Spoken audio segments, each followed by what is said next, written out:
brought to you by the Equine Initiative, presented by Piranha, the Horse Talk Show, and Larson Hay. Hey, this is Buck Brannaman. You're listening to the Horse Talk Show. Louisa Barton here for the Horse Talk Show and Equus Television. And we, Pete and I, have an absolutely fantastic opportunity to talk with one of the best horsemen in the world. And that would be Mr. Buck Brannaman. Ooh. Buck, thank you for being with us. My pleasure. It's really an honor for both of us, Yes. seeing you in action here at the Florida Horse Park and Thank having you. a chance to chat to you. Yeah, thank you. Talk to us to start with, and I know Pete has some questions as well. I know he's itching to ask you some questions, but talk to us a little bit about the importance of making a horse feel safe. Well, it's everything to me. You know, I hear every day I hear the words of Ray Hunt where he would say, I'm just trying to see how much I can get a horse to do for me without being troubled. And, you know, it's number one, it's about keeping you safe. If your horse isn't real troubled, then you're probably going to be safe. But the other part is I was talking about it yesterday. I said if the horse is learning things in the right frame of mind, well, it'll carry over from one day to the next. And you won't feel like every day you're starting over, you know, like that movie 50 First Dates, you know, where you catch your horse and he looks at you and he's like, and who the hell are you? So if he learns things in a good frame of mind, it's going to carry over. But not only that, it travels. Meaning, just the opposite of what I hear from people all the time in these clinics. They'll say, Buck, you know, I'm so embarrassed. But I swear to you, he's really good at home. And I'm like, how do you want me to respond to that? I can't go live with you. So, and I tell them a lot of times, I say, well, We probably all wish you could. I say, well, I'm 2,000 miles from home and my horse is good. So what do you think that's going to be? I'll go home and get bucked off? No. If that horse really trusts you and trusts the support that you're trying to give him, it doesn't matter where you are. If you're at a horse show or at a branding or whatever it might be, all he needs is you. If in fact the way you're riding the horse puts him in a good frame of mind. Right. And I want my horses to associate safety and peace with me. But it doesn't mean I don't ask them to perform and be athletic and be handy. But it's, how does he feel about it when he's doing all that, you know? Really important, the relationship. And It is to me. Yes, and the foundation of the California Vaqueros was very much handling livestock and horses. It was all about the trust and the relationship. Yeah. And a horse is so much more willing to do anything you ask, even new things, Well, when you have know, that. you think about it. Some people that haven't been from the world I come from, they think that being a cowboy is a nasty name to call somebody. They think that it would infer that you're some sort of ignorant primitive that eats raw meat and drags women around by the hair. That's so true. The world that I come from, being a cowboy, is considered an art. Mm-hmm. And it's something you'll spend your whole life at poverty level because you love what you do, the craft of being a cowboy. And for a lot of people that have never visited that part of the world, they have no idea what I'm talking about right now. That's true. You're right. So during your clinic, Buck, you do a lot of talking, which, I mean, I can sit here for hours listening to. What is it doing for the horse? Because I know there's a purpose to that story, watching all the horses around, what little I know compared to what you know. Why do you do so much talking and just sitting there? Well, there are times when I really feel like the horses need a little time to absorb what's going on.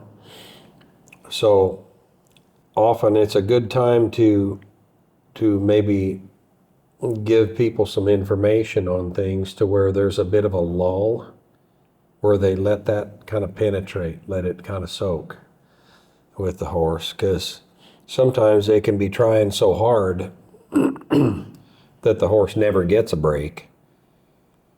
So he can't really absorb what's taking place. And it's sort of like when you go to a library, you're probably not going to hear a bunch of damn rap music, which is an oxymoron because I don't consider that music, frankly. But I'm with you. But it's quiet there. It's an environment that you can think, study, and absorb. And that's what the situation, the learning situation, should be for the horse too. But for some people, I always tell people, I want the horse to look at me as the source of peace. For some people, you know, I talk about horses always looking for monsters, you know. Yeah, but more often than not, the monster's on his back. And I don't want him to see that in me. Yes, sir. That's very accurate. That's good information. So tell us a little bit about, I know out there in the documentary and a book and it's out there that, you know, your childhood was difficult. And I know that a lot of people like a pass for a lot of behaviors and things and habits. Right. You really took what you grew up with and you didn't take the pass. You went after your passion. You made your livelihood your passion. And you are one of the most renowned horsemen in the world. Can you talk a little bit about how you took those challenges and how young folks now coming up in this world should grab a hold of life and do what they love and not allow childhood, past hardships? You know, it's kind of one of those things that my story's not that unique. There are lots of people that have, in their family situation, have come from a really dark place. And that's kind of why I wrote the book. I wasn't trying to find closure with me. Hell, I was fine.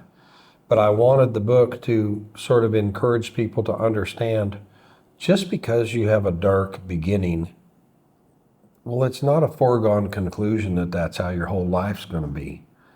That's up to you. And I have pondered it over the years because I remember the day I was sitting on a haystack at my foster parents' ranch and we were hand stacking hay and it was 100 freaking degrees. And you're just dirty and sweaty and the bales are crappy. None of them fit. They're all different sizes. And it's just, you know, kind of one of them days. But us foster kids, we worked our ass off for those guys. But they loved us in return. But I had a day that it dawned on me. I'm just sitting there waiting for the next load of hay to come. And I thought, you know, I could not take responsibility for my life. And I'm pretty sure from what I've already been through, people would feel sorry for me for the rest of my life and probably give me a free pass for maybe not being a very good guy, because they could say, well, it's somebody else's fault because of what he went through. And I don't know. I don't know why that came to me, but I just thought, or I could just not accept any of that and just try to be something good. And it's like that day, I don't know, maybe that's a God thing, that day it was like, you better make a damn decision because right now's the time. And I never really looked back after that. It's just, and I learned after being around Ray and things, it made more sense to me. Probably one of the more meaningful things Ray Hunt ever told me, he said, I live in the moment. I don't live in what happened last month or last year or any other time. I live in the moment. He said, I don't even know if there's going to be tomorrow, but I live in the moment right now. And he said, I don't mind that a bit. So. It's incredible. Share a little bit about the difficulties of people versus horses. So there's a lot of really good horsemen out there in the world, but they can't transfer that to two-legged. You do that very well. Yeah. Well, I don't know. I love horses, and that's pretty obvious. But I love people too. Not everybody. But for the most part, generally speaking, I do. Because I think most people are good, or they want to be, and I think they're doing the best they can with what they know. And, all these other people in the horse business, it seems like it's so common that people spend a lot of energy saying bad things or negative things about someone else who's maybe in the same business. I've never really had any time for that. I've been too busy trying to do my own deal. And I don't have negative things to say, or I don't talk other people down. I don't. I think everybody's probably trying to do the best they can with what they know anyway. And yet probably there'll be some people watching this that maybe see themselves as a competitor or something of mine, that maybe have decided for some reason or another, well, I never did like that guy. That's okay. You got to own that. That's not me. Because I've been just doing my own thing my whole life and trying to do good without hurting anybody. And yet you can't be in the business this many years without accidentally hurting people's feelings or saying things that you wish you hadn't said. But at least I reflect on it and I try to be better. And I think that's probably a whole lot better than nothing. Yeah, for sure. Indeed, yes. Well, I was going to say, what advice would you give somebody that's trying to do what you're doing? Like for myself, when I'm trying to help somebody to look at the horse differently, what advice would you give to somebody like me that is trying to go out there and not do exactly what you're doing, but to get people to look at horses in a different way so that they can get better and the horse can feel like a good feel to it? Well, on one hand, I think, and I say this often to people, when you're in this horse thing, the way I see people is you're in it for one of two things: to feed your ego or to feed your soul. And I don't think you can be a little bit one or the other. It'd be like being a little bit pregnant, You're one or the other. And if you're in it to make things better, to feed your soul, well, I think you're probably going to make the right choices and do the right things with other people too. If the horse is just a vehicle to stroke your ego or fill some great void that you have, probably isn't going to work out worth a damn anyway, whether it's horses or some other vocation that you're doing. But you have to really love horses. You have said something that really resonated with me on several occasions, and that is that horses are healing and that it's spiritual. And we see in our equine education programs here in Marion County, children who never speak get around horses and speak. We see it with our therapy horses and in our therapeutic riding programs where lives are changed, and it's from within. I know I spend 5 minutes in the round pen with my Mustang and my endorphins kick in. Yeah. It's healing. It's pretty crazy. Really, if you think about it, the horse has been a part of human civilization for a long time. And just about the time you think the horse isn't of much use to us anymore, he reinvents himself and he still has value to us as humans. Whether it would be in a therapeutic riding thing or something for veterans. But, you know, people still make a living cowboying on horses too and doing what they've been doing for a couple hundred years. But I think the horse will always have a place with humans. It's they're a gift, and it is remarkable what they do for some of these kids. And like there was a deal in California, what the hell was it called? But it was for the kind of the gangster kids that were trying to come off the street. I wish I could think of it. It's a really good organization. But anyway, they have a horse program, and some of those inner city kids, it's amazing how some of those kids who, if you just knew them in their natural environment, they're animals. They're raised like animals. They're savages. But then they get around horses and they become children again. That's homeboys, that's what it's called in LA. And the horses were able to do things for those kids that there were no words that another human would be able to say that would have had that kind of effect, no matter who it was. That's pretty remarkable. It is. Yeah. It is. There's a way they have of getting to your soul. Yeah. And they change things. And I think that there's no other large animal that we can develop a relationship like that with. No, well, I don't know. I don't think so. But, you know, maybe someone who's I've been fond of really, a cow or really, two, but really you know. good with, you know, elephants or something. Right. Maybe they would say, you don't know what you're talking about. I got a thing with elephants. It's amazing, but we just don't have very many elephants in Wyoming. No, So. we don't have many here either.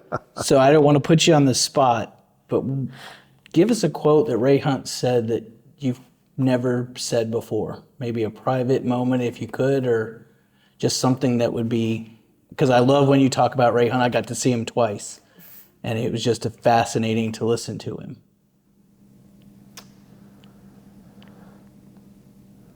Well, I remember so many times he would say, do less than what you ever thought you needed to do, and you'll get more than you've ever gotten. And that's the thing that is really hard for humans to wrap their head around, because we tend to think more is more. And yet it's not always going to be, you know, fuzzy and warm where everybody holds hands and sings Kumbaya. Sometimes you have to be strict, you have to be firm, but with love. And the compassion is still there. You simply calculate what you need to do, and you do what it takes in the moment, but you're sure anxious to do less when you can. But that doesn't mean we don't want a horse to be able to do some things. It's not like I just pitter-patter around and never get a horse to do anything for me because I'm so afraid of upsetting things. That's not what I'm talking about. I'm talking about getting a horse handy, getting him where you can go do a job on him, but he understands his job and he enjoys doing it with you. That's the deal for me. That's the ideal deal. Yeah. It's the dance, right? Yeah. It is. It's the dance. And I hear you refer to it often as a dance. Yeah. And it's that perfect union of horse and rider that we all want. Yeah. And it's a chase, you know, your whole life.